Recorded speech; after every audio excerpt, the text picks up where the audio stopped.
Good morning Karnataka morning ಎಕ್ಸ್‌ಪ್ರೆಸ್‌ಗೆ ಸ್ವಾಗತ. ನಾನು ಪ್ರಗತಿ ಜೈರಾಮ್. ಅರ್ಧ ಗಂಟೆಯಲ್ಲಿ ರಾಜ್ಯ, ದೇಶ, ವಿದೇಶ, ಸಿನಿಮಾ, ಕ್ರೀಡಾ ಸುದ್ದಿಗಳನ್ನ ಫಟಾಫಟ್ ಆಗಿ ನೋಡೋಣ ಮಾರ್ನಿಂಗ್ ಎಕ್ಸ್‌ಪ್ರೆಸ್‌ನಲ್ಲಿ. ಲೋಕಸಭೆ ಚುನಾವಣೆಗೆ ರಾಷ್ಟ್ರೀಯ ಪಕ್ಷಗಳು ಭರ್ಜರಿ ರಣತಂತ್ರ ರೂಪಿಸ್ತಾ ಇವೆ. ಕಾಂಗ್ರೆಸ್ ಟಾರ್ಗೆಟ್ 20 ಅಜೆಂಡಾದೊಂದಿಗೆ ಅಖಾಡಕ್ಕೆ ಇಳಿಯಲು ಸಿದ್ಧತೆ ನಡೆದಿದೆ. ಇತ್ತ ಕೇಸರಿ ಪಡೆಯಲು ಲೋಕತಂತ್ರ ಸಭೆ ಇಂದಿನಿಂದ ಶುರುವಾಗಿದೆ. 3ನೇ ಬಾರಿ ನರೇಂದ್ರ ಮೋದಿ ಅವರನ್ನ ಪ್ರಧಾನಿ ಮಾಡುವ ಸಂಕಲ್ಪದೊಂದಿಗೆ ಲೋಕಸಭಾ ಚುನಾವಣೆಗೆ ಬಿಜೆಪಿಯಲ್ಲಿ ಸಿದ್ಧತೆ ಆರಂಭಗೊಂಡಿದೆ. ಇಂದು ಬೆಂಗಳೂರಿನ ರೆಸಾರ್ಟ್ ಒಂದರಲ್ಲಿ ಬಿಜೆಪಿಯ ಹಿರಿಯ ಮುಖಂಡರ ಚಿಂತನೆ ಸಭೆ ನಡೆಯಲಿದೆ. ಸಭೆಯಲ್ಲಿ ರಾಜ್ಯ ಬಿಜೆಪಿ ಉಸ್ತುವಾರಿ ಅರುಣ್ ಸಿಂಗ್ ಭಾಗಿಯಾಗಲಿದ್ದಾರೆ. ಲೋಕಸಭಾ ಚುನಾವಣೆ ಎದುರಿಸಲು ಅನುಸರಿಸಬೇಕಾದ ಕಾರ್ಯತಂತ್ರಗಳ ಬಗ್ಗೆ ಚರ್ಚೆ ನಡೆಯಲಿದೆ. ಹಾಗೂ ವಿಧಾನಸಭಾ ಚುನಾವಣೆಯಲ್ಲಾದ ಲೋಪದೋಷಗಳು ಪುನರಾವರ್ತನೆಯಾಗದಂತೆ ಎಚ್ಚರಿಕೆ ವಹಿಸುವ ಬಗ್ಗೆ ಚರ್ಚೆಯಾಗಲಿದೆ. ಈ ಸಭೆಯಲ್ಲಿ ಬಿಜೆಪಿಯ ರಾಜ್ಯಾಧ್ಯಕ್ಷ ಬಿವೈ ವಿಜಯೇಂದ್ರ, ವಿಪಕ್ಷ ನಾಯಕ ಆರ್ ಅಶೋಕ್, ಕೇಂದ್ರ ಸಚಿವರಾದ ಪ್ರಹ್ಲಾದ್ ಜೋಶಿ, ಶೋಭಾ ಕರಂದ್ಲಾಜೆ, ಮಾಜಿ ಸಿಎಂಗಳಾದ ಬಿಎಸ್ ಯಡಿಯೂರಪ್ಪ, ಸದಾನಂದ ಗೌಡ, ಬಸವರಾಜ ಬೊಮ್ಮಾಯಿ ಸೇರಿದಂತೆ ಸುಮಾರು 50ಕ್ಕೂ ಹೆಚ್ಚು ನಾಯಕರು ಭಾಗವಹಿಸಲಿದ್ದಾರೆ. ಲೋಕಸಭೆ ಚುನಾವಣೆಗೆ ಕೇಸರಿ ಪಡೆ ರಣತಂತ್ರ ಹೆಣಿತಾ ಇದ್ರೆ, ಇತ್ತ ಸೋಮಣ್ಣ ಬಿಜೆಪಿ ಹೈಕಮಾಂಡ್ ಭೇಟಿಗೆ ತೆರಳುತ್ತಾ ಇದ್ದಾರೆ. ವಿಧಾನಸಭೆ ಚುನಾವಣೆಯಲ್ಲಿ ತಮ್ಮ ಸೋಲಿಗೆ ಸ್ವಪಕ್ಷೀಯರೇ ಕಾರಣ ಎಂದು ಅಸಮಾಧಾನಗೊಂಡಿದ್ದ ಸೋಮಣ್ಣ ವರಿಷ್ಠರಿಗೆ ದೂರು ನೀಡಲು ಇಂದು ದೆಹಲಿಗೆ ಭೇಟಿ ನೀಡಲಿದ್ದಾರೆ. ನಾಳೆ ಅಥವಾ ನಾಡಿದ್ದು ರಾಷ್ಟ್ರೀಯ ಅಧ್ಯಕ್ಷ ಜೆಪಿ ನಡ್ಡಾ, ಕೇಂದ್ರ ಗೃಹ ಸಚಿವ ಅಮಿತ್ ಶಾ, ಪಕ್ಷದ ರಾಷ್ಟ್ರೀಯ ಸಂಘಟನಾ ಪ್ರಧಾನ ಕಾರ್ಯದರ್ಶಿ ಟಿಎಲ್ ಸಂತೋಷ್ ಅವರನ್ನ ಭೇಟಿಯಾಗಿ ತಮ್ಮ ಅಸಮಾಧಾನವನ್ನ ಹೊರಹಾಕಲಿದ್ದಾರೆ. ಇದೇ ವೇಳೆ ಪ್ರಧಾನಿ ಮೋದಿ ಅವರನ್ನ ಭೇಟಿ ಮಾಡುವ ಸಾಧ್ಯತೆ ಇದೆ ಎನ್ನಲಾಗ್ತಾ ಇದೆ. ಸೋಮಣ್ಣ ಅವರ ಈ ದೆಹಲಿ ಭೇಟಿ ಬಳಿಕ ಮುಂದಿನ ರಾಜಕೀಯ ಭವಿಷ್ಯ ನಿರ್ಧಾರವಾಗಲಿದೆ. ವರಿಷ್ಠರಿಂದ ಸ್ಥಾನಮಾನದ ಬಗ್ಗೆ ಸ್ಪಷ್ಟ ಭರವಸೆ ಸಿಕ್ಕಲ್ಲಿ ಬಿಜೆಪಿಯಲ್ಲೇ ಮುಂದುವರಿಯಲಿದ್ದಾರೆ ಎಂಬ ಮಾಹಿತಿ ಇದೆ. ಲೋಕಸಭೆಗೆ ಕೇಸರಿ ಪಡೆಯಿಂದ ಸಭೆ ಶುರುವಾದ್ರೆ, ಇತ್ತ ಕಾಂಗ್ರೆಸ್ನಿಂದಲೂ ಸರಣಿ ಮೀಟಿಂಗ್ಗಳು ಶುರುವಾಗ್ತಾ ಇವೆ. ಲೋಕಸಭೆ ಚುನಾವಣೆ ಸಿದ್ಧತೆ ಕುರಿತು ವಿವಿಧ ಹಂತದಲ್ಲಿ ಕಾಂಗ್ರೆಸ್ ನಾಯಕರೊಂದಿಗೆ ಪ್ರತ್ಯೇಕ ಸಭೆಗಳು ನಡೆಯುತ್ತವೆ. ಈ ಹಿನ್ನೆಲೆಯಲ್ಲಿ ಇಂದು ಮಧ್ಯಾಹ್ನ ರಾಜ್ಯಕ್ಕೆ ರಣದೀಪ್ ಸಿಂಗ್ ಸುರ್ಜೇವಾಲಾ ಆಗಮಿಸಲಿದ್ದಾರೆ. ನಾಳೆ ಕಾಂಗ್ರೆಸ್ ಪಕ್ಷದ ಹಿರಿಯ ನಾಯಕರುಗಳೊಂದಿಗೆ ಸುರ್ಜೇವಾಲಾ ಸಭೆ ನಡೆಸಲಿದ್ದಾರೆ. ಬುಧವಾರ ಸಚಿವರು, ಕಾಂಗ್ರೆಸ್ನ ಶಾಸಕರು, ವಿಧಾನ ಪರಿಷತ್ ಸದಸ್ಯರೊಂದಿಗೆ ಸಭೆ ನಡೆಸಲಿದ್ದಾರೆ. ಎಐಸಿಸಿಯು ಸಚಿವರುಗಳಿಗೆ ಸಂಸತ್ ಕ್ಷೇತ್ರಗಳ ಜವಾಬ್ದಾರಿಯನ್ನ ನೀಡಿದೆ. ಈ ಬಗ್ಗೆಯೂ ಸಭೆಯಲ್ಲಿ ಚರ್ಚೆಯಾಗಲಿದೆ. ಪ್ರತಿ ಕ್ಷೇತ್ರದಲ್ಲೂ ಬಹುತೇಕ ಒಮ್ಮತದ ಅಭ್ಯರ್ಥಿಯಾಗಬೇಕು. ಯಾರಿಗೆ ಪಕ್ಷ ಅವಕಾಶ ನೀಡಿದ್ರೂ ಪಕ್ಷದ ಅಭ್ಯರ್ಥಿಯ ಪರ ಕೆಲಸ ಮಾಡಿ ಗೆಲ್ಲಿಸಬೇಕು ಎಂಬ ಹಲವು ವಿಚಾರಗಳ ಚರ್ಚೆಯಾಗಲಿದೆ. ಹಾಗೂ ನಿಗಮ ಮಂಡಳಿಗಳ ನೇಮಕದ ಬಗ್ಗೆಯೂ ಚರ್ಚೆ ಸಾಧ್ಯತೆ ಇದೆ. ಲೋಕಸಭಾ ಚುನಾವಣೆ ಹೊತ್ತಲ್ಲಿ ಬಿಜೆಪಿಯಲ್ಲಿ ಅಸಮಾಧಾನಗೊಂಡಿರುವವರನ್ನ ಸಂತೈಸೋದಕ್ಕೆ ಬಿಜೆಪಿ ಸಂಧಾನ ಸೂತ್ರದ ಮೊರೆ ಹೋಗಿದೆ. ಗರುಡಾಚಾರ್ಯ ಪಾಳ್ಯದಲ್ಲಿರುವ ಪರಿಷತ್ ಸದಸ್ಯರಾದ ಎಂಬಿ ನಾಗರಾಜ್ ನಿವಾಸಕ್ಕೆ ಭೇಟಿ ನೀಡಿದ್ದು, ರಾಜ್ಯಾಧ್ಯಕ್ಷ ಬಿವೈ ವಿಜಯೇಂದ್ರ ಅವರು ಭೇಟಿ ನೀಡಿ ಮುಂದಿನ ಲೋಕಸಭೆ ಚುನಾವಣೆ ತಯಾರಿ ಬಗ್ಗೆ ಚರ್ಚೆ ನಡೆಸಿದ್ದಾರೆ ಎನ್ನಲಾಗಿದೆ. ಸದ್ಯ ವಿಜಯೇಂದ್ರ ಏಕಾಏಕಿ ಎಂಟಿಬಿ ಮನೆಗೆ ಭೇಟಿ ನೀಡಿರುವುದು ಭಾರೀ ಚರ್ಚೆಗೆ ಕಾರಣ ಆಗಿದೆ. ಲೋಕಸಭಾ ಚುನಾವಣೆಗೆ ಹೆಚ್ಚಿನ ಅಭ್ಯರ್ಥಿಗಳನ್ನ ಗೆಲ್ಲಿಸಿಕೊಳ್ಳುವ ನಿಟ್ಟಿನಲ್ಲಿ ವಿಜಯೇಂದ್ರ ಸಂಕಲ್ಪ ಮಾಡಿದ್ದಾರೆ ಅಂತ ಬಿಜೆಪಿಯ ನೂತನ ಅಧ್ಯಕ್ಷರನ್ನ ಎಂಟಿಬಿ ನಾಗರಾಜ್ ಹಾಡಿ ಹೊಗಳಿದ್ದಾರೆ. ನರೇಂದ್ರ ಮೋದಿ ಅವರನ್ನ 3ನೇ ಬಾರಿ ಪ್ರಧಾನಿಯಾಗಿ ಮಾಡಲು ಸಂಕಲ್ಪ ಮಾಡಿದ್ದಾರೆ. ಅದರ ಭಾಗವಾಗಿ ಸೌಹಾರ್ದಯುತವಾಗಿ ಭೇಟಿಯಾಗಿದ್ದಾರೆ. ಮುಂದಿನ ಪಾರ್ಲಿಮೆಂಟ್ ಚುನಾವಣೆಯಲ್ಲಿ ಪಕ್ಷ ಅಧಿಕಾರಕ್ಕೆ ಬರಲಿದೆ ಎಂದಿದ್ದಾರೆ. ತುಮಕೂರಲ್ಲಿ ಈ ಬಾರಿ ಬಿಜೆಪಿ ಜೆಡಿಎಸ್ ಮೈತ್ರಿ ಅಭ್ಯರ್ಥಿ ಚುನಾವಣೆಗೆ ಸ್ಪರ್ಧಿಸುವುದು ವಿಶೇಷ. ಕಾಂಗ್ರೆಸ್ನಿಂದ ಬಿಜೆಪಿಗೆ ಸೇರ್ಪಡೆಯಾಗಿರುವ ಒಕ್ಕಲಿಗ ಸಮುದಾಯದ ಮುದ್ದಹನುಮೇಗೌಡ ಬಿಜೆಪಿಯ ಟಿಕೆಟ್ ಆಕಾಂಕ್ಷಿಯಾಗಿದ್ದಾರೆ. ಇವರಲ್ಲದೆ ಇನ್ನು ಅನೇಕರು ಟಿಕೆಟ್ಗಾಗಿ ಪ್ರಯತ್ನ ಮಾಡುತ್ತಿದ್ದಾರೆ. ಆದರೆ ಬಿಜೆಪಿ ಪಕ್ಷವಾದ ಜೆಡಿಎಸ್ ತುಮಕೂರು ಕ್ಷೇತ್ರವನ್ನ ತಮಗೆ ಬಿಟ್ಟುಕೊಡುವಂತೆ ಕೇಳ್ತಾ ಇದೆ. ಹೀಗಾಗಿ ಸೀಟು ಹಂಚಿಕೆ ಆಗುವವರೆಗೂ ಎಲ್ಲವೂ ಗೊಂದಲದ ಗೂಡಾಗಿದೆ. ಇನ್ನು ಕಾಂಗ್ರೆಸ್ನಿಂದ ಮಾತ್ರ 5 ಹೆಸರುಗಳು ಕೇಳಿಬರ್ತಾ ಇವೆ. ಅದರಲ್ಲಿ ಸಚಿವ ಕೆಎನ್ ರಾಜಣ್ಣನವರೇ ಸ್ಪರ್ಧಿಸುವುದು ಎಂಬುದು ಬಹುತೇಕ ಖಚಿತ ಆಗಿದೆ. ಬಿಜೆಪಿ ಜೆಡಿಎಸ್ ಮೈತ್ರಿ ಬೆನ್ನಲ್ಲೇ ರಾಜ್ಯದಲ್ಲಿ ಮತ್ತೊಂದು ಬೆಳವಣಿಗೆ ಆಗಿದೆ. ಮಾಜಿ ಸಿಎಂ ಕುಮಾರಸ್ವಾಮಿಯನ್ನ ಸಿಟಿ ರವಿ ಬಿಡದಿಯ ತೋಟದ ಮನೆಯಲ್ಲಿ ಭೇಟಿಯಾಗಿದ್ದಾರೆ. ಭಾರೀ ಕುತೂಹಲ ಮೂಡಿಸ್ತಾ ಇದೆ. ಸಂಕ್ರಾಂತಿ ಬಳಿಕ ಮೈತ್ರಿ ಸೀಟು ಲೆಕ್ಕಾಚಾರ ಫೈನಲ್ ಆಗಲಿದ್ದು, ಬೆಂಗಳೂರು ಉತ್ತರ ಕ್ಷೇತ್ರದ ಮೇಲೆ ಸಿಟಿ ರವಿ ಕಣ್ಣಿಟ್ಟಿದ್ದಾರಾ ಎಂಬ ಚರ್ಚೆ ಶುರುವಾಗಿದೆ. ಈ ಬಗ್ಗೆ ಮಾಜಿ ಸಿಎಂ ಕುಮಾರಸ್ವಾಮಿ ಜೊತೆ ಚರ್ಚೆ ನಡೆಸಿದ್ದಾರೆ ಅಂತ ರಾಜಕೀಯ ವಲಯದಲ್ಲಿ ಭಾರೀ ಚರ್ಚೆಯಾಗ್ತಿದೆ. ನೀವು ಪೋಷಕರಾಗಲು ಕಾಯುತ್ತಿದ್ದೀರಾ? ಚಿಂತಿಸದಿರಿ. ಓಯಾಸಿಸ್ ಫರ್ಟಿಲಿಟಿ 90,000 ದಂಪತಿಗಳ ಜೀವನದಲ್ಲಿ ಸಂತೋಷವನ್ನು ತಂದಿದೆ. 7825893601ಗೆ ಕರೆ ಮಾಡಿ. ಅತ್ಯದ್ಭುತ ರಿಯಾಯಿತಿ ಪಡೆಯಿರಿ ಹಾಗೂ ಎಲ್ಲರಿಗೂ ಗುಡ್ ನ್ಯೂಸ್ ಕೊಡಿ. ಅಗತ್ಯವಿದ್ರೆ ಮಂಡ್ಯ ಸಂಸದೆ ಸುಮಲತಾ ಅವರನ್ನ ಭೇಟಿ ಮಾಡ್ತೀನಿ ಎಂದು ಜೆಡಿಎಸ್ ರಾಜ್ಯಾಧ್ಯಕ್ಷ ಎಚ್.ಡಿ. ಕುಮಾರಸ್ವಾಮಿ ಹೇಳಿಕೆ ನೀಡಿದ್ದಾರೆ. ನಿನ್ನೆ ಮಾಧ್ಯಮಗಳೊಂದಿಗೆ ಮಾತನಾಡಿದ ಅವರು, ಸುಮಲತಾ ಅವರನ್ನ ಭೇಟಿ ಮಾಡುವ ಅವಶ್ಯಕತೆ ಬಂದ್ರೆ ಭೇಟಿ ಮಾಡ್ತೇನೆ, ತಪ್ಪೇನಿದೆ ಎಂದರು. ಸಂಸದೆ ಸುಮಲತಾ ಅವರು ಬಿಜೆಪಿಯಲ್ಲಿ ಮುಂದುವರಿಯುವುದಾದ್ರೆ ಮಿತ್ರ ಪಕ್ಷ ಬಿಜೆಪಿ ಪರವಾಗಿ ಅವರನ್ನ ಭೇಟಿ ಮಾಡಿ ಪಕ್ಷದ ಬಗ್ಗೆ ಚರ್ಚೆ ಮಾಡ್ತೀನಿ. ನಾವೇನು ಇಂತಹ ಕ್ಷೇತ್ರದಲ್ಲಿ ಸ್ಪರ್ಧೆ ಮಾಡ್ತೀವಿ ಅಂತ ಹೇಳಿದೀವ. ಸ್ಪರ್ಧೆ ಮಾಡುವ ಬಗ್ಗೆ ಇನ್ನೂ ಚರ್ಚೆಯೇ ಆಗಿಲ್ಲ. ಇವೆಲ್ಲವೂ ಪ್ರಾರಂಭಿಕ ಹಂತದಲ್ಲಿ ಇದೆ. ಬಿಜೆಪಿ ಜೆಡಿಎಸ್ ನಾಯಕರೆಲ್ಲರೂ ಸೌಹಾರ್ದಯುತವಾಗಿ ಕೆಲಸ ಮಾಡುವ, ಎಲ್ಲರ ಬಳಿ ಮಾತನಾಡುವ ಅವಶ್ಯಕತೆ ಇದೆ ಎಂದರು. ರಾಜ್ಯದಲ್ಲಿ ಗ್ಯಾರಂಟಿ ಯೋಜನೆಗಳನ್ನ ಜಾರಿ ಮಾಡ್ತಾ ಇರೋದ್ರಿಂದ ಸಹಜವಾಗಿ ಆರ್ಥಿಕ ಭಾರ ಹೆಚ್ಚಳವಾಗಿದೆ ಎಂದು ಸಿಎಂ ನೂತನ ಆರ್ಥಿಕ ಸಲಹೆಗಾರ ಬಸವರಾಜ ರಾಯರೆಡ್ಡಿ ಹೇಳಿಕೆ ನೀಡಿದ್ದಾರೆ. ಕೊಪ್ಪಳದಲ್ಲಿ ಮಾತನಾಡಿದ ರಾಯರೆಡ್ಡಿ, ಇರುವ ಯೋಜನೆಗಳಲ್ಲಿ ಸುಧಾರಣೆ ತರುವುದು ಅಗತ್ಯವಾಗಿದೆ ಎಂದರು. ಮುಖ್ಯಮಂತ್ರಿಯವರಿಗೆ ಬಡವರ ಬಗ್ಗೆ ಅಪಾರ ಕಾಳಜಿ ಇರೋದ್ರಿಂದ ಜನಪರ ಯೋಜನೆಗಳನ್ನು ತಂದಿದ್ದಾರೆ.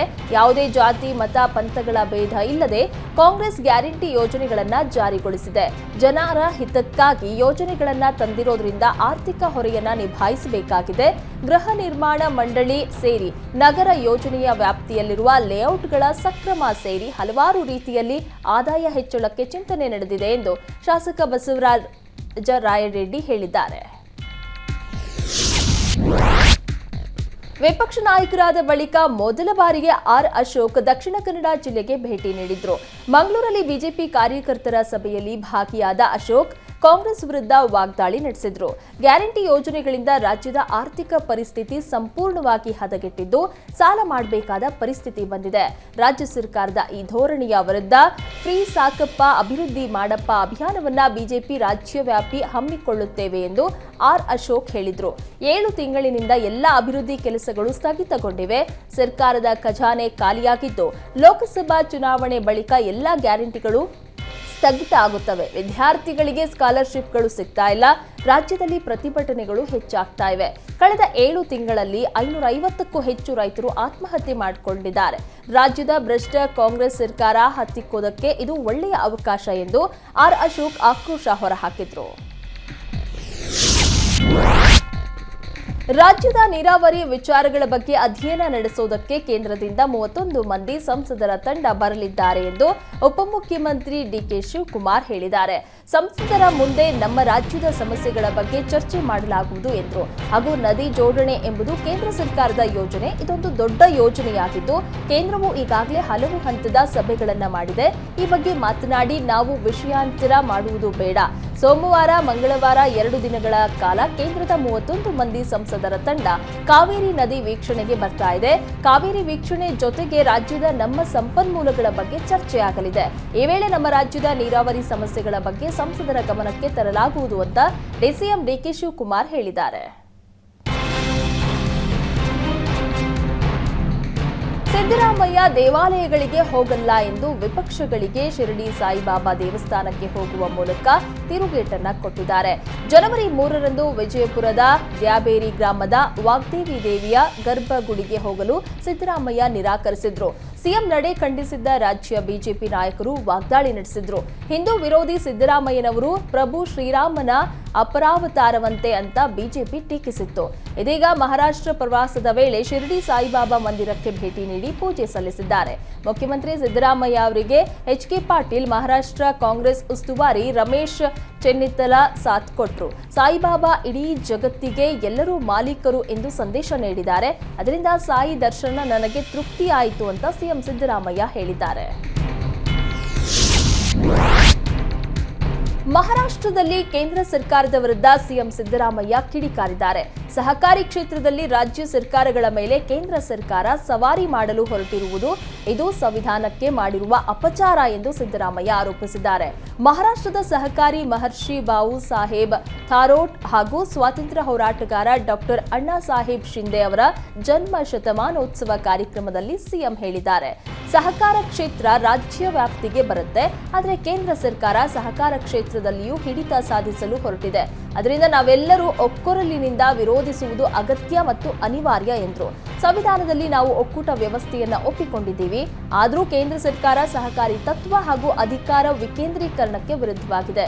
ಅಷ್ಟೇ ಅಲ್ಲದೆ ಕೇಂದ್ರ ಸರ್ಕಾರದ ಅನೇಕ ತೀರ್ಮಾನಗಳು ರಾಜ್ಯ ಸರ್ಕಾರದ ಹಿತಕ್ಕೆ ವಿರುದ್ಧ ಆಗಿದೆ. ಸಹಕಾರ ತತ್ವವಾದ ಒಬ್ಬರಿಗೆ ಎಲ್ಲರೂ ಎಲ್ಲರಿಗೂ ಒಬ್ಬರು ಎಂಬ ಉದಾತ್ತ ಧ್ಯೇಯವನ್ನ ನಾಶ ಮಾಡಲು ಕೇಂದ್ರ ಸರ್ಕಾರ ಹೊರಟಿದೆ ಎಂದು ಕೇಂದ್ರ ಸರ್ಕಾರದ ವಿರುದ್ಧ ಸಿದ್ದರಾಮಯ್ಯ ವಾಗ್ದಾಳಿ ನಡೆಸಿದರು. ಕಾಂಗ್ರೆಸ್ ನಾಯಕ ಬಿಕೆ ಹರಿಪ್ರಸಾದ್ ಆರೋಪಕ್ಕೆ ಸಂಸದೆ ಶೋಭಾ ಕರಂದ್ಲಾಜೆ ತಿರುಗೇಟನ್ನ ನೀಡಿದ್ದಾರೆ. ಕಾಂಗ್ರೆಸ್ ಮನಸ್ಥಿತಿಯೇ ಕೋಮು ಗಲಭೆ ಎಬ್ಬಿಸೋದು. ದೇಶ ಶಾಂತವಾಗಿದೆ. ಮೋದಿ ಆಡಳಿತದಲ್ಲಿ ವಿಘಟನೆ, ಕೋಮು ದಳ್ಳೂರಿ ನಡೆದಿಲ್ಲ. ಕಾಂಗ್ರೆಸ್ ಆಡಳಿತದಲ್ಲಿ ದೇಶದ ಮೇಲೆ ಭಯೋತ್ಪಾದಕ ದಾಳಿ ನಡೆದಿದೆ. ದಾಳಿ ಆದಾಗ ಕಾಂಗ್ರೆಸ್ಸಿಗರಿಗೆ ಇದು ನಮ್ಮ ಸರ್ಕಾರ ಅನ್ನಿಸ್ತಾ ಇತ್ತು. ಮೋದಿ ಬಂದ ಮೇಲೆ ಎಲ್ಲ ಭಯೋತ್ಪಾದಕ ಮಾನಸಿಕತೆ ಜನರಿಗೆ ಭಯ ಬಂದಿದೆ. ದೇಶದ ಜನರಿಗೆ ಹಿಂಸೆ ಬೇಡ, ಜನ ಶಾಂತಿಯನ್ನ ಬಯಸ್ತಾ ಇದ್ದಾರೆ.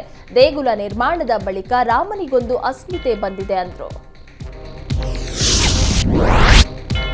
ಡಿಜೆಹಳ್ಳಿ ಕೆಜಿಹಳ್ಳಿ ಗಲಭೆಕೋರರನ್ನ ನಿರಪರಾಧಿಗಳು ಎಂಬ ಡಿಕೆಶಿ ಹೇಳಿಕೆಗೆ ಬಿವೈ ವಿಜಯೇಂದ್ರ ಕಿಡಿಕಾರಿದ್ದಾರೆ. ಡಿಕೆಶಿಗೆ ವಿನಾಶಕಾಲೆ ವಿಪರೀತ ಬುದ್ಧಿ. ರಾಮ ಮಂದಿರ ಉದ್ಘಾಟನೆ ಆಗ್ತಾ ಇರುವ ಈ ಹೊತ್ತಲ್ಲಿ ಕಾಂಗ್ರೆಸ್ ಅಲ್ಪಸಂಖ್ಯಾತರ ಓಲೈಕೆ ಮಾಡ್ತಾ ಇದೆ. ಬಿಜೆಪಿ ಏನು ಅಲ್ಪಸಂಖ್ಯಾತರ ವಿರೋಧಿಯಲ್ಲ. ಪೊಲೀಸ್ ಸ್ಟೇಷನ್ಗೆ ನುಗ್ಗಿ ಬೆಂಕಿ ಹಚ್ಚಿದವರನ್ನ ನಿರಪರಾಧಿ ಅಂತೀರಾ? ಈ ಮೂಲಕ ಬೇರೆಯವರಿಗೆ ಪ್ರಚೋದನೆ ಕೊಡುವ ಕೆಲಸ ಕಾಂಗ್ರೆಸ್ ಮಾಡ್ತಾ ಇದೆ ಎಂದು ಕಾಂಗ್ರೆಸ್ ವಿರುದ್ಧ ವಾಗ್ದಾಳಿ ನಡೆಸಿದ್ರು. ಧರ್ಮಗಳ ನಡುವೆ ವಿಷ ಬೀಜ ಬಿತ್ತುವ ಕೆಲಸ ಮಾಡ್ತಾ ಇದ್ದೀರಾ? ಇದನ್ನ ರಾಜ್ಯದ ಜನತೆ ಗಮನಿಸ್ತಾ ಇದ್ದಾರೆ ಅಂದ್ರು. ಮಂಗಳೂರು ನಗರಾಭಿವೃದ್ಧಿ ಪ್ರಾಧಿಕಾರ ಕಚೇರಿ ಹೊರಗುತ್ತಿಗೆ ಸಿಬ್ಬಂದಿ ಕಮಿಷನರ್ ಮನ್ಸೂರ್ ಅಲಿ ವಿರುದ್ಧ ಊರ್ವ ಠಾಣೆಯಲ್ಲಿ ದೂರು ದಾಖಲಿಸಲಾಗಿದೆ. ಆಯುಕ್ತ ಮನ್ಸೂರ್ ಅಲಿ ಲೈಂಗಿಕ, ಮಾನಸಿಕ ಹಾಗೂ ದೈಹಿಕ ಕಿರುಕುಳ ನೀಡಿದ್ದಾರೆಂದು ದೂರಿನಲ್ಲಿ ಉಲ್ಲೇಖ ಮಾಡಲಾಗಿದೆ. ಓರ್ವ ಪೊಲೀಸ್ ಠಾಣೆಯಲ್ಲಿ ಐಪಿಸಿ ಸೆಕ್ಷನ್ 354, 354A ಅಡಿ ಪ್ರಕರಣ ದಾಖಲಿಸಲಾಗಿದೆ. ಇನ್ನು ತನ್ನ ಜೊತೆ ಮಲಗಬೇಕೆಂದು ಕಿರುಕುಳ ನೀಡ್ತಾ ಇದ್ರು. ಕೆಲವೊಂದು ಬಾರಿ ರಾತ್ರಿ 11 ಗಂಟೆವರೆಗೂ ಕಚೇರಿಯಲ್ಲಿ ನಿಲ್ಲಿಸಿ ಕಿರುಕುಳ ಕೊಟ್ಟಿದ್ದಾರೆ. ಕೈಯಿಂದ ಎಳೆದು ಸೊಂಟ ಹಾಗೂ ದೇಹದ ವಿವಿಧ ಭಾಗಗಳನ್ನು ಮುಟ್ಟಿ ಕಿರುಕುಳ ಕೊಟ್ಟಿದ್ದಾರೆಂದು ಆರೋಪಿಸಿದ್ದಾರೆ. ಮದುವೆ ಬಳಿಕ ಬೇರೆಯಾಗಿದ್ದ ದಂಪತಿಯನ್ನ ಒಟ್ಟುಗೂಡಿಸುವುದಾಗಿ ಹೇಳಿ ಲಕ್ಷಾಂತರ ರೂಪಾಯಿ ಪಡೆದು ವಂಚಿಸಿ ಲೈಂಗಿಕ ಕಿರುಕುಳ ನೀಡಿದ್ದಾರೆ ಎಂದು ಪಟ್ಟಣ ಪಂಚಾಯಿತಿ ಸದಸ್ಯನ ವಿರುದ್ಧ ಯುವತಿಯೊಬ್ಬಳು ಆರೋಪಿಸಿದ್ದಾಳೆ. ಆಮಿನಗಡ ಪಟ್ಟಣ ಪಂಚಾಯಿತಿ ಸದಸ್ಯ ಸಂಜು ಐಹೊಳೆ ವಿರುದ್ಧ ಭಾಗ್ಯಲಕ್ಷ್ಮಿ ಎಂಬುವವರು ಆರೋಪಿಸಿದ್ದಾರೆ. ಬೆಳಗಾವಿ ಜಿಲ್ಲೆ ರಾಯಭಾಗ ತಾಲೂಕಿನ ಇಟ್ನಾಳ ಗ್ರಾಮದ ಸಾಗರ ಪಾಟೀಲ್ ಹಾಗೂ ಭಾಗ್ಯಲಕ್ಷ್ಮಿ 2019ರಲ್ಲಿ ಎಂಜಿನಿಯರ್ ಓದುವಾಗ ಪ್ರೇಮಿಗಳಾಗಿದ್ರು. ನಂತರದ ದಿನಗಳಲ್ಲಿ ಮದುವೆಯಾಗಲು ಸಾಗರ್ ನಿರಾಕರಿಸಿದ್ದಾನೆ. ಈ ವೇಳೆ ಸಂಜಯ್ ಜೊತೆ ಮದುವೆ ಮಾಡಿಸುತ್ತೇನೆಂದು ಭಾಗ್ಯಲಕ್ಷ್ಮಿ ಬಳಿ ಸಂಜು ಐಹೊಳೆ ಹೇಳಿದ್ದಾನೆ. ಆಗ ಇಬ್ಬರ ಪ್ರೀತಿ ಪಯಣದ ಜಗಳ ಬಾಗಲಕೋಟೆ ಮಹಿಳಾ ಠಾಣೆ ಮೆಟ್ಟಿಲೇರಿತ್ತು. ಬಳಿಕ ಬಾಗಲಕೋಟೆ ಮಹಿಳಾ ಠಾಣೆ ಎದುರು ಭಾಗ್ಯಲಕ್ಷ್ಮಿಗೆ ಸಾಗರ್ ಅರಿಶಿಣ ಕೊಂಬು ಕಟ್ಟಿ ಮದುವೆಯನ್ನ ಮಾಡಿಕೊಂಡಿದ್ದ. ಆದರೆ ಮದುವೆ ನಂತರ ಭಾಗ್ಯಲಕ್ಷ್ಮಿಯಿಂದ ಸಾಗರ್ ದೂರವಾಗಿದ್ದಾನೆ. ಆಗ ಇಬ್ಬರನ್ನು ಒಂದು ಮಾಡುವುದಾಗಿ 9 ಲಕ್ಷ ಹಣ ಪಡೆದು ವಂಚಿಸಿದ್ದಾನೆ ಎಂದು ಭಾಗ್ಯಲಕ್ಷ್ಮಿ ಆರೋಪಿಸಿದ್ದಾಳೆ. ಮದುವೆ ಬಳಿಕ ಬೇರೆಯಾಗಿದ್ದ ದಂಪತಿಯನ್ನ ಒಟ್ಟುಗೂಡಿಸುವುದಾಗಿ ಹೇಳಿ 9 ಲಕ್ಷ ಹಣ ಪಡೆದ ಆರೋಪವನ್ನ ಪಟ್ಟಣ ಪಂಚಾಯಿತಿ ಸದಸ್ಯ ಸಂಜು ಐಹೊಳೆ ತಳ್ಳಿ ಹಾಕಿದ್ದಾರೆ. ಯುವತಿ ಭಾಗ್ಯಲಕ್ಷ್ಮಿ ಆರೋಪ ಎಲ್ಲ ಶುದ್ಧ ಸುಳ್ಳು ಎಂದು ಸಂಜಯ್ ಐಹೊಳೆ ಹೇಳಿದ್ದಾರೆ. ತನ್ನ ವಿರುದ್ಧ ಆರೋಪ ಮಾಡಿದವರ ವಿರುದ್ಧ ಮಾನನಷ್ಟ ಮೊಕದ್ದಮೆಯನ್ನ ಹೂಡೋದಾಗಿ ಸಂಜು ಐಹೊಳೆ ಹೇಳಿದ್ದಾರೆ. ಚಾಲಕನ ನಿಯಂತ್ರಣ ತಪ್ಪಿ ಶಬರಿಮಲೆ ಅಯ್ಯಪ್ಪ ಸ್ವಾಮಿ ಮಾಲಾಧಾರಿಗಳು ಸಂಚರಿಸ್ತಾ ಇದ್ದ ಬಸ್ ಪಲ್ಟಿಯಾಗಿ 15ಕ್ಕೂ ಹೆಚ್ಚು ಜನರಿಗೆ ಗಾಯವಾಗಿರುವ ಘಟನೆ ಚಿಕ್ಕಮಗಳೂರು ಜಿಲ್ಲೆ ಕೊಪ್ಪ ತಾಲೂಕಿನ ಜಯಪುರ ಸಮೀಪದ ಗುಡ್ಡೆತೋಟ ಬಳಿ ನಡೆದಿದೆ. ಮೈಸೂರು ಮೂಲದ ಬಸ್ಸಿನಲ್ಲಿ ಶಬರಿಮಲೆ ಅಯ್ಯಪ್ಪ ಸ್ವಾಮಿ ದರ್ಶನ ಮಾಡಿ ಬಂದಿದ್ದ ಮಾಲಾಧಾರಿಗಳು ಶೃಂಗೇರಿ ಶಾರದಾಂಬೆ ದರ್ಶನ ಪಡೆದು ಹೊರನಾಡು ಅನ್ನಪೂರ್ಣೇಶ್ವರಿ ದರ್ಶನಕ್ಕೆ ಹೊರಟಿದ್ರು. ಬಸ್ ಜಯಪುರದಿಂದ ಗುಡ್ಡೆತೋಟದ ಮೂಲಕ ಹೊರನಾಡಿಗೆ ಹೋಗುವಾಗ ರಸ್ತೆ ತಿರುವಿನಲ್ಲಿ ಚಾಲಕನ ನಿಯಂತ್ರಣ ನಿಯಂತ್ರಣ ತಪ್ಪಿ ಬಸ್ ಪಲ್ಟಿಯಾಗಿದೆ. ಬಸ್ನಲ್ಲಿ 34 ಜನ ಮಾಲಾಧಾರಿಗಳು ಪ್ರಯಾಣ ಮಾಡ್ತಾ ಇದ್ದು 15 ಜನರಿಗೆ ಗಾಯಗಳಾಗಿದ್ದು ಶೃಂಗೇರಿ ಸರ್ಕಾರಿ ಆಸ್ಪತ್ರೆಗೆ ದಾಖಲಿಸಿ ಚಿಕಿತ್ಸೆ ಕೊಡಿಸಲಾಗ್ತಾ ಇದೆ. ಸ್ಥಳಕ್ಕೆ ಆಗಮಿಸಿದ ಜಯಪುರ ಪೊಲೀಸರು ಕ್ರೇನ್ ಮೂಲಕ ಬಿದ್ದಿದ್ದ ಬಸ್ ಅನ್ನ ಸೈಡಿಗೆ ಎಳೆದು ಸುಗಮ ವಾಹನ ಸಂಚಾರಕ್ಕೆ ಅವಕಾಶವನ್ನ ಮಾಡಿಕೊಟ್ಟಿದ್ದಾರೆ. ಕಲಬುರಗಿ ಜಿಲ್ಲೆ ಚಿತ್ತಾಪುರ ತಾಲೂಕಿನ ಲಾಡ್ಲಾಪುರ ಗ್ರಾಮದ ಬಳಿ ಓಮಿನಿ ಕಾರಿನ ಟೈರ್ ಬ್ಲಾಸ್ಟ್ ಆಗಿದ್ದಕ್ಕೆ ಬೆಂಕಿ ಕಾಣಿಸಿಕೊಂಡು ಹೊತ್ತಿ ಉರಿದಿದೆ. ಘಟನೆಯಲ್ಲಿ ಓರ್ವನಿಗೆ ಗಂಭೀರವಾದ ಗಾಯವಾಗಿದ್ದು ಸ್ಥಳೀಯ ಆಸ್ಪತ್ರೆಗೆ ದಾಖಲಿಸಿ ಚಿಕಿತ್ಸೆ ಕೊಡಿಸಲಾಗ್ತಾ ಇದೆ. ಯಾದಗಿರಿಯಿಂದ ಕಲಬುರಗಿಗೆ ಓಮಿನಿ ಕಾರು ತೆರಳುತ್ತಾ ಇತ್ತು. ಇನ್ನು ಓಮಿನಿ ಹೊತ್ತಿ ಉರಿಯುತ್ತಿದ್ದ ಲಾಡ್ಲಾಪುರ ಗ್ರಾಮಕ್ಕೆ ಚಿತ್ತಾಪುರ ಠಾಣೆ ಪೊಲೀಸರು ಭೇಟಿ ನೀಡಿ ಪರಿಶೀಲನೆ ನಡೆಸಿದ್ರು. ನಕಲಿ ಅಂಕಪಟ್ಟಿ ಸಲ್ಲಿಸಿ ಗ್ರಾಮ ಲೆಕ್ಕಿಗ ಹುದ್ದೆ ಗಿಟ್ಟಿಸಿದ್ದ 8 ಮಂದಿ ವಿರುದ್ಧ ಆರೋಪ ಸಾಬೀತಾಗಿದೆ. ಅದರಿಂದ 8 ಮಂದಿಗೂ ಚಾಮರಾಜನಗರ ಜಿಲ್ಲಾ ನ್ಯಾಯಾಲಯ 2 ವರ್ಷ ಶಿಕ್ಷೆಯನ್ನ ವಿಧಿಸಿದೆ. ಕೋಲಾರದ ಸುನಿಲ್ ಕುಮಾರ್, ಅರಸೀಕೆರೆ ತಾಲೂಕಿನ ಸಂತೋಷ್ ಕುಮಾರ್, ಮುಳಬಾಗಿಲು ತಾಲೂಕಿನ ಷಣ್ಮುಗ, ನಾರಾಯಣಸ್ವಾಮಿ, ಹಾಸನ ತಾಲೂಕಿನ ಶಂಕರ್, ದೇವನಹಳ್ಳಿ ತಾಲೂಕಿನ ಶ್ರೀರಾಮ್, ದೊಡ್ಡಬಳ್ಳಾಪುರ ತಾಲೂಕಿನ ಮುನಿರಾಜು, ಹೊಸಕೋಟೆ ತಾಲೂಕಿನ ಸಿದ್ದಲಿಂಗಯ್ಯ ಶಿಕ್ಷೆಗೊಳಗಾದ ಅಪರಾಧಿಗಳಾಗಿದ್ದಾರೆ. ಚಾಮರಾಜನಗರ ಜಿಲ್ಲೆಯಲ್ಲಿ 2012ರಲ್ಲಿ 46 ಗ್ರಾಮ ಲೆಕ್ಕಿಗ ಹುದ್ದೆಗೆ ನೇಮಕಾತಿ ನಡೆದಿತ್ತು. ಈ ವೇಳೆ ದೆಹಲಿ ಪಿಯು ಬೋರ್ಡ್ ಹಾಗೂ ಕರ್ನಾಟಕ ಶಿಕ್ಷಣ ಇಲಾಖೆಯ ನಕಲಿ ಅಂಕಪಟ್ಟಿ ಸಲ್ಲಿಸಿ ಉದ್ಯೋಗವನ್ನ ಪಡೆದಿದ್ರು. 2013ರಲ್ಲಿ ಅಂಕಪಟ್ಟಿ ನೈಜತೆ ಪರಿಶೀಲನೆ ನಡೆಸಿದಾಗ ನಕಲಿ ಅನ್ನುವಂತಹ ವಿಷಯ ಗೊತ್ತಾಗಿದೆ. ಈ ಬಗ್ಗೆ ಚಾಮರಾಜನಗರ ಪಟ್ಟಣ ಪೊಲೀಸ್ ಠಾಣೆಯಲ್ಲಿ ಪ್ರಕರಣ ದಾಖಲಾಗಿತ್ತು.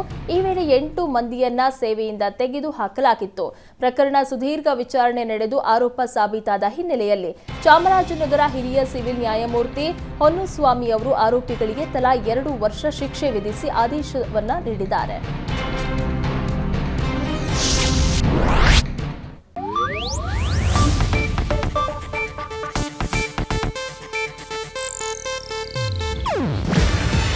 ಇದು ಏಷ್ಯಾನೆಟ್ ನ್ಯೂಸ್ ನೆಟ್ವರ್ಕ್ ಪ್ರಸ್ತುತಿ. ನೀವು ನೋಡ್ತಿದ್ದೀರಾ ಏಷ್ಯಾನೆಟ್ ಸುವರ್ಣ ನ್ಯೂಸ್.